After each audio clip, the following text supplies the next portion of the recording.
Are you struggling to find ways of talking to people who simply don't believe that climate change is happening? And you find yourself in a situation with people at work or people you know, your next door neighbour, your families, and they're saying, climate change isn't happening, I don't believe it, it's a natural cycle. Maybe it's, there's been a cold snap, and they say, don't see much of that global warming that you keep talking about. And you're wondering, what do I do with this? Do I fight it out with them? Because fighting it out is just going to be an argument, isn't it? You just laugh it off, you just let it go. So what I wanted to say is actually that conversation is really important. The vast majority of people form their views from their social interactions to people around them, which is why those conversations are so important. But not anyone around them.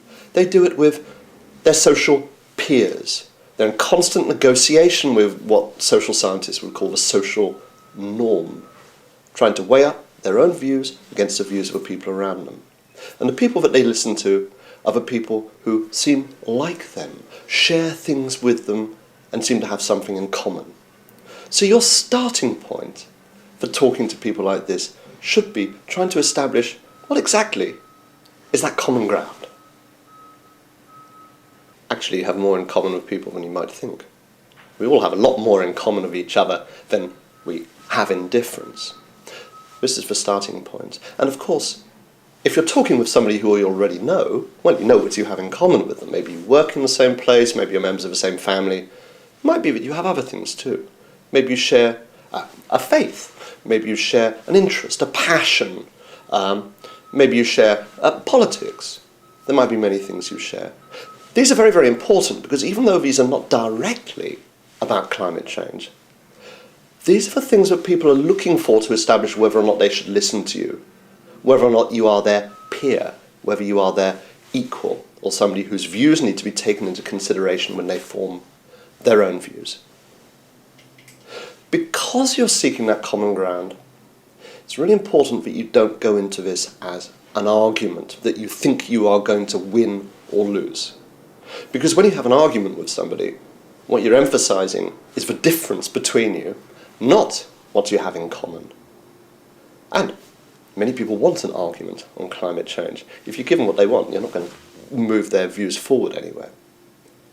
If you think about your own experience, and you think about the times when you have been challenged, and you, in some way, has changed your views,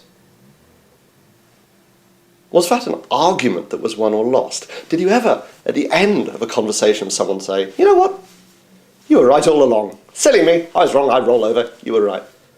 In fact, actually, and I know this when I look at when I've been challenged, when I've changed my views, I'll bet you that when there was something going on inside your head that was really shifting, that actually you were very defensive, you probably put up quite a strong resistance to what was going on.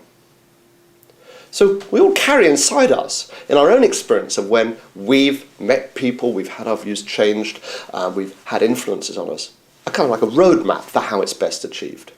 One of those ways, as we've said, is to establish common ground. But there's another critical thing which I bet happened whenever somebody has had a big influence on you. I bet you that they treated you with respect.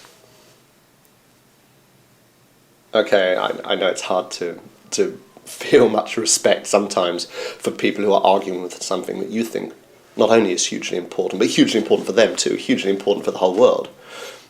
That's why often conversations turn into a row. I bet that's also a good reason why you might want to avoid the conversation altogether in the first place. And sometimes people who don't accept climate change can be highly argumentative. They can sometimes be quite aggressive with their views.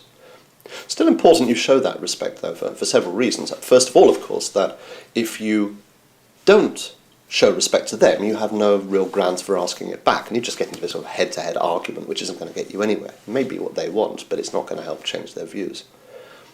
But it's also worthwhile showing respect because, if you think about it, the fact that they are forming their own views and that they are expressing their own views is something which in other situations might be actually quite worthy of respect. You know, the easy option on climate change is to say, gosh, climate change, that's a huge problem, and then not even think about it or do anything about it. At least they're engaging with it and they're thinking about it, even if the conclusions they're coming to might be the wrong ones. So at least respect that quality that they are making up their own minds. We can start with a language. And Climate Change Denier, it's a good rallying cry, and well, I got you onto this video, but it's not very useful language in terms of respecting people. Skeptic is a bit of a problem too. Skeptic is a word that suggests that what a skeptic does is they weigh up all the evidence very carefully, but then they're not sure about it. But actually, that isn't what skeptics do. Because if they did do that, they'd actually accept that climate change is happening. So let's use a nice word. Let's call them, from now on, let's call them dissenters. Dissenters are people who sometimes they're right and sometimes they're wrong, but there's definitely quality and value in the fact that they dissent. So, going back to the experience we all hold, remember, we all have within us a kind of roadmap for what works or what doesn't work for communicating. Think about what has really changed your views and the people you've met. Well, I bet they were respectful. I bet that they found a common ground. But when it came down to the differences, the conversation wasn't one about finding a consensus or an agreement, was it? It was one in which they said, yes, I know who you are and I respect you. I can see that you know that you're a worthwhile person, but we do disagree about this. And this is a very important thing for climate change. That you go into a discussion in which you are seen to clearly and honestly own and hold your views.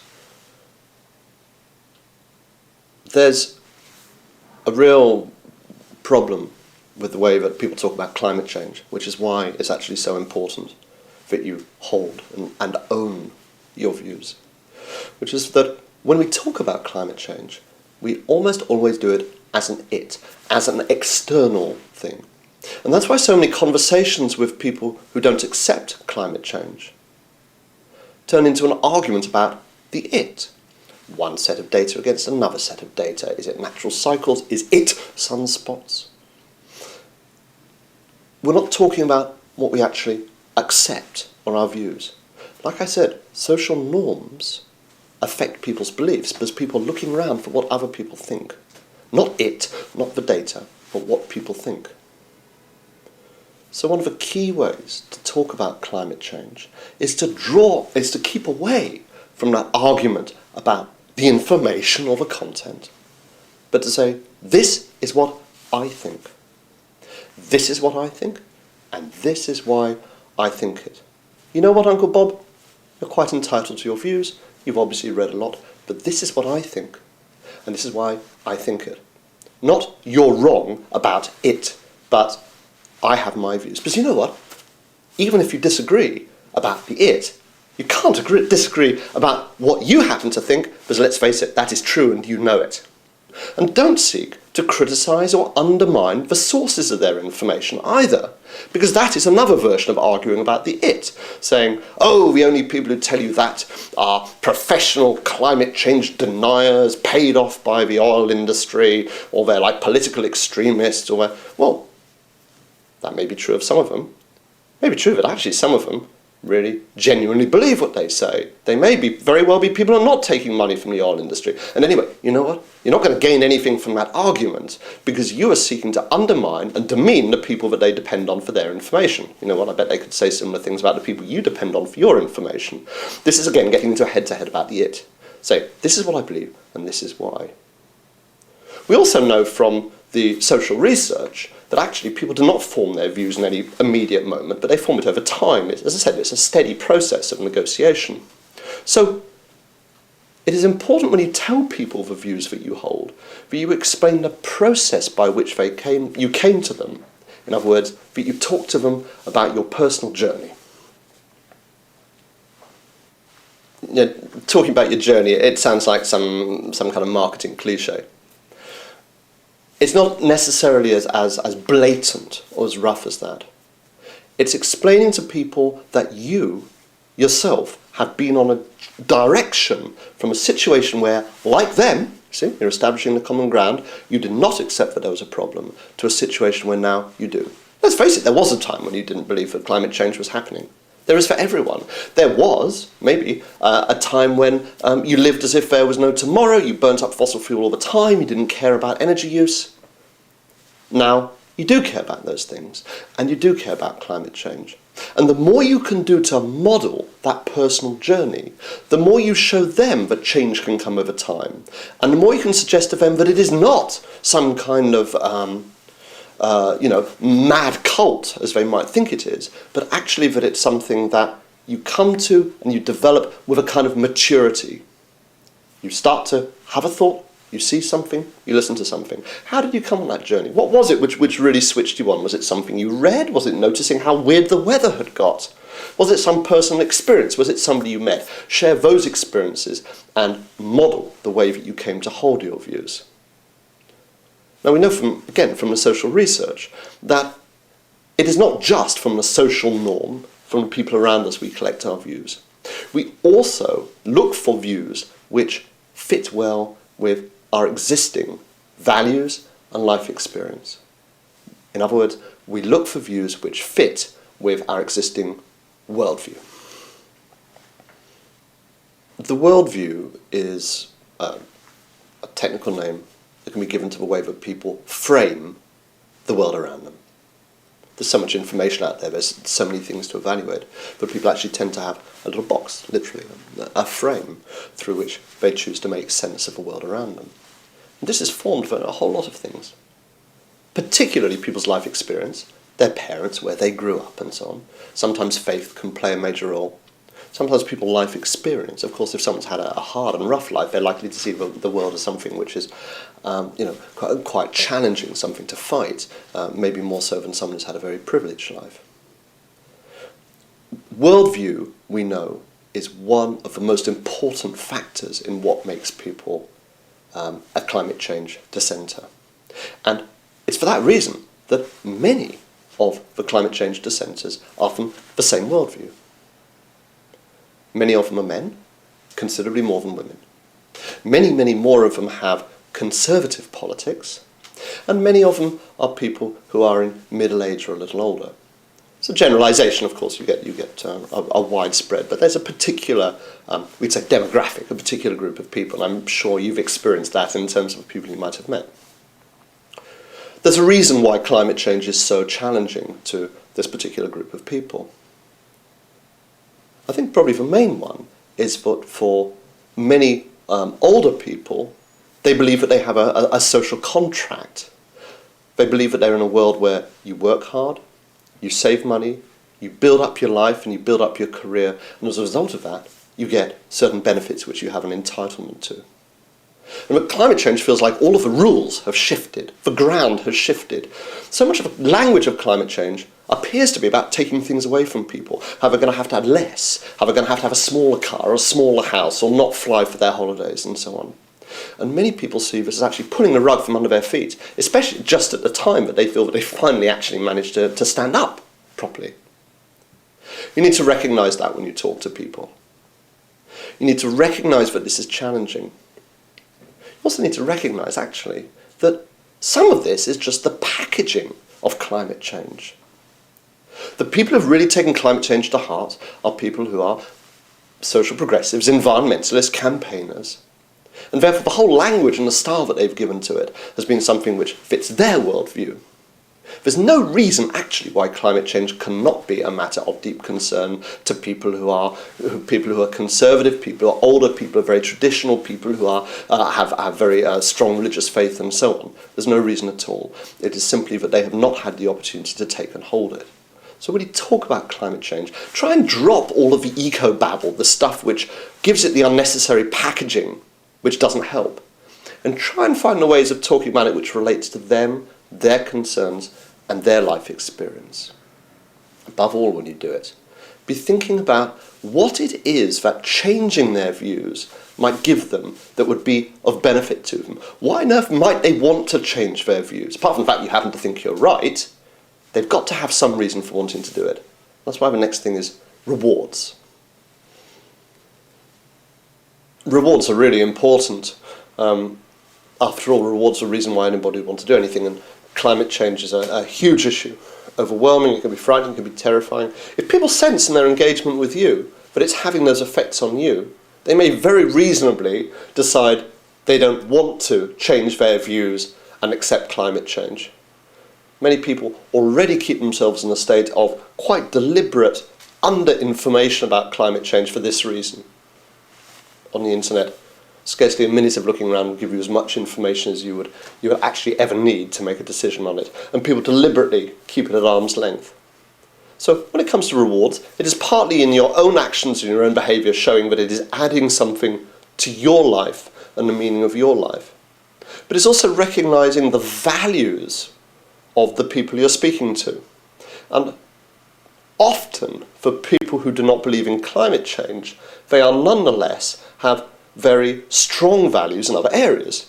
These are often people who are very strongly invested in their community, in their family, in a social life. They can often be quite traditional in the sense that they have a very strong sense of identity and place. And these are all the kinds of values to speak to in terms of giving rewards.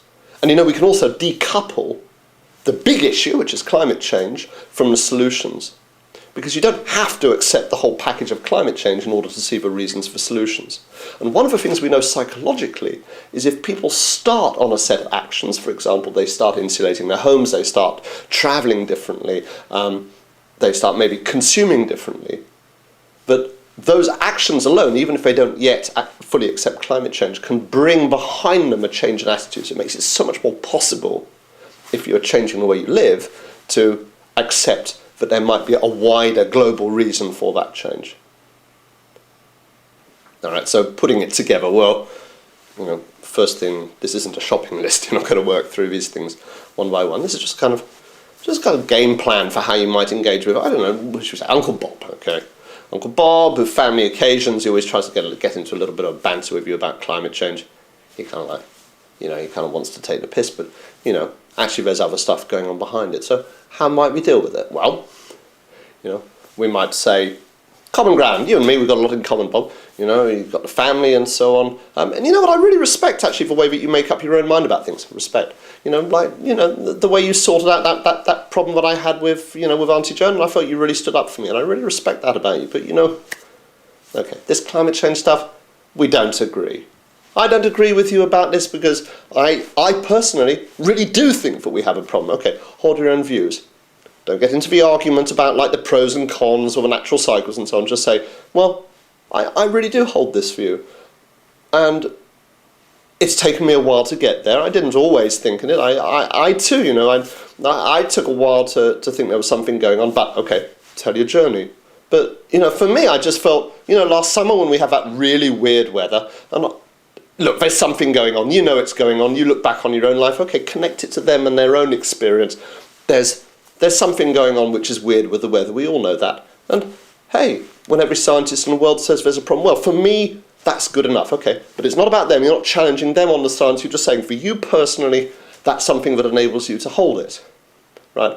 So, and for me too, remember, speaking to Uncle Bob, I'm concerned, I've got small kids. You know what it's like to have small kids, okay? Common ground again. You really want to have a good world for them. You want to protect them and provide the best for them. And for me, I think when I had small kids, that was the point when I really started wondering about the world I was bringing them into. Okay, you're still doing common ground here. And I'm wanting something better for them. And actually, sure, yeah, I try and do things so that I don't have such a big impact. But you know what? Actually, those things have been really great. Like, last year when we went on holiday, we didn't fly. Okay, now this time you're not accusing somebody else of flying. You're just holding your own beliefs about your own behaviour. We didn't fly. And actually it was great. We took the train to Italy. It was really fun. Yeah, it cost a little bit more money, but, we got an overnight sleeper as well, and that saved a bit of money. And it was really fun, and we got a lot from it. I much prefer that than just landing from one place and dropping in another. Okay, so you're giving rewards here. You're giving rewards for the kind of behaviour you would like, but you're not doing it from the point of guilt. You're also trying as far as possible to feed into Uncle Bob's worldview. Things about how things might be fun, things to do with your family, things that might, be worthwhile in their own right. You're not coming down with some kind of big top-down judgment about how we must do this for the sake of the planet, but then you might have lost them. And hopefully, what you get from all of this is, sure, you haven't got an agreement in that conversation, you've planted a seed. And I'll bet you anything that you find that seed starts to grow, and that later on it starts appearing somewhere else, or he'll repeat stuff back. Just wait and see what happens. And remember, this is how to change views and you can be effective. And who am I? I'm George Marshall, and I work with a charity, and what we do is exactly this. We try and draw on the scientific evidence and the social research to try and tell people how they can communicate better. And if you look on our website, you'll see more information about where actually all of these things and these ideas I've been sharing with you come from. Thank you.